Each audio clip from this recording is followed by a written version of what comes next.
Menurut gua nggak ada laptop yang perfect. Tapi laptop yang kita bahas hari ini mungkin bisa jadi salah satu mendekati perfect lah. Hari ini kita akan membahas laptop flagship dari Gigabyte, yaitu Gigabyte Aero 15X.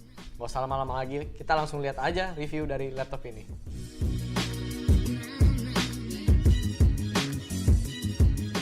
Gigabyte, brand yang masih jarang didengar di lini laptop gaming.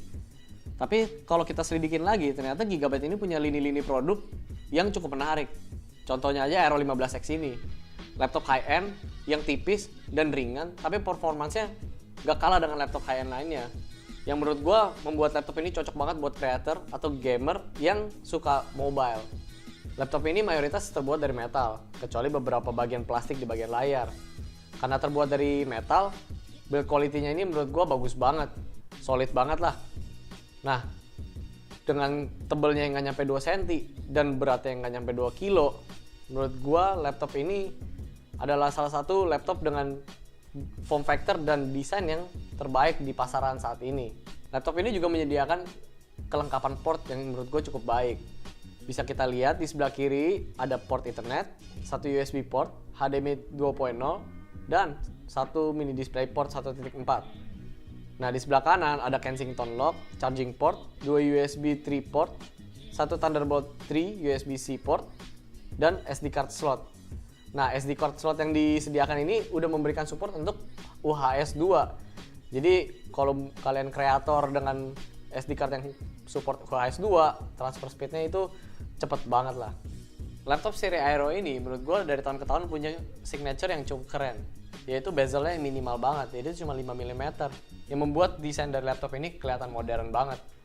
Nah, tapi di keluaran Aero tahun ini, kita punya dua pilihan layar, yaitu Full HD 144Hz atau 4K yang kalibrasi warnanya udah lebih bagus. Nah, di 144Hz ini dia punya ketepatan warna itu 94% sRGB dan 60% Adobe RGB. Sedangkan di 4K ini 100% sRGB dan 100% Adobe RGB. Jadi untuk kalian yang membutuhkan ketepatan warna yang lebih bagus, lebih baik kalian pilih yang layar 4K. Layar Aero 15X ini juga menurut gue cukup spesial karena ada sertifikasi X-Ray Patent. Ya artinya layar dari Gigabyte ini sudah kalibrasi dari pabrik. Jadi kalian ketika udah dapet itu warnanya udah warna terbaik. Laptop ini dilengkapi dengan i7 8750H yang udah 6 core, jadi udah mantep banget. GTX 1070 Max-Q design dengan VRAM 8GB, single stick 16GB DDR4 dan punya satu slot tambahan lagi yang pastinya. Dan layarnya 15,6 inci, IPS panel, lalu ada 512GB SSD NVMe dan ada satu slot lagi M.2 tambahan. Nah, baterainya sendiri di sini pakai 94 Wh dengan kira-kira penggunaan sih sekitar 6 jam. Charger laptop ini juga sekitar 180 watt, jadi ya nggak gede-gede banget lah. Aero 15X ini dilengkapi dengan 2 fan dan 2 heat pipes dan juga ada fitur fan tweak-nya. Jadi membuat laptop ini tetap dingin walaupun dengan workload yang berat. Sekarang kita bakal ngomongin keyboard. Keyboard dari laptop ini menurut gue sih tactile, jadi enak buat dipakai. Tapi kelemahannya adalah menurut gue layoutnya berbeda dari biasanya karena mungkin harus disisipin numpad karena ditujukan buat produktivitas. Ya dengan 1 minggu 2 minggu penggunaan menurut gue sih kalian udah biasa pakai keyboard ini. Nah, keyboard ini juga dilengkapi dengan N-Killer rover dan juga per key RGB lighting. Jadi estetik dari keyboard ini sih mantap banget bos.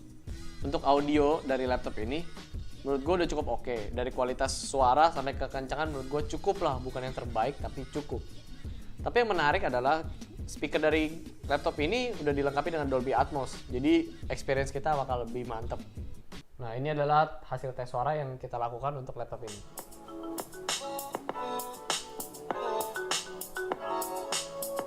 Karena layarnya yang punya bezel yang tipis, jadi webcamnya itu harus dipindahin ke bagian bawah. Yang menurut gue kurang suka sih. Jadi ngadepnya ke atas. Dan juga kalau misalnya kita lagi ngetik, ya tangan kita nutupin kameranya. Nah, laptop ini juga dilengkapi dengan touchpad yang menurut gue teksturnya bagus banget, kayak udah kaca gitu. Tapi drivernya itu nggak pakai Windows Precision Driver, dia pakai E-Land.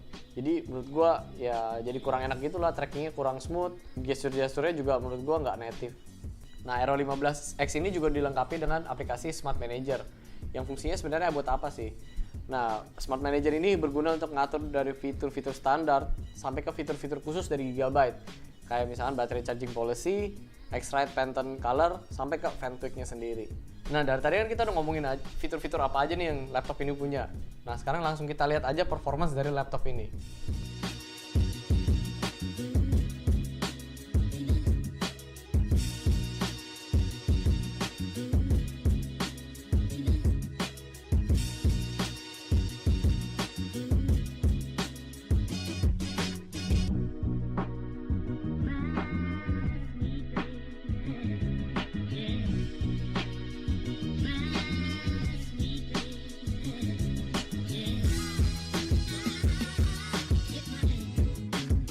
Nah, kalau bisa kita rangkum, laptop ini punya kelebihannya yaitu desainnya yang tipis dan ringan, build quality yang bagus, performanya yang menurut gue bagus banget, suhunya yang stabil, keyboardnya enak, dan tentunya ada perky RGB lightingnya, layarnya yang warnanya udah akurat dan ada support 144 Hz, kelengkapan port sampai ke UHS 2, speaker yang udah pakai Dolby Atmos, dan termasuk murah untuk spek yang ditawarkan menurut gua.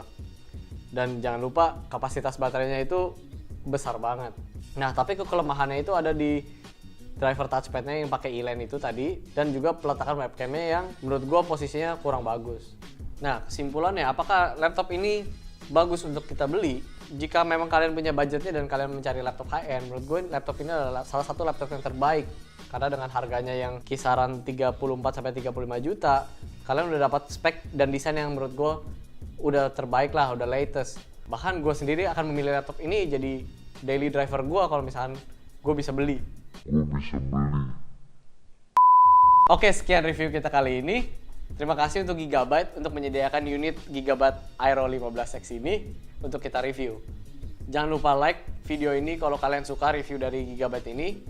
Dan juga komen di bawah kalau misalkan kalian pengen nanya-nanya soal Gigabyte ini, atau misalkan kalian pengen request unit apa lagi sih yang pengen kita review. Jangan lupa subscribe juga kalau kalian suka konten-konten dari kita. See you on the next video.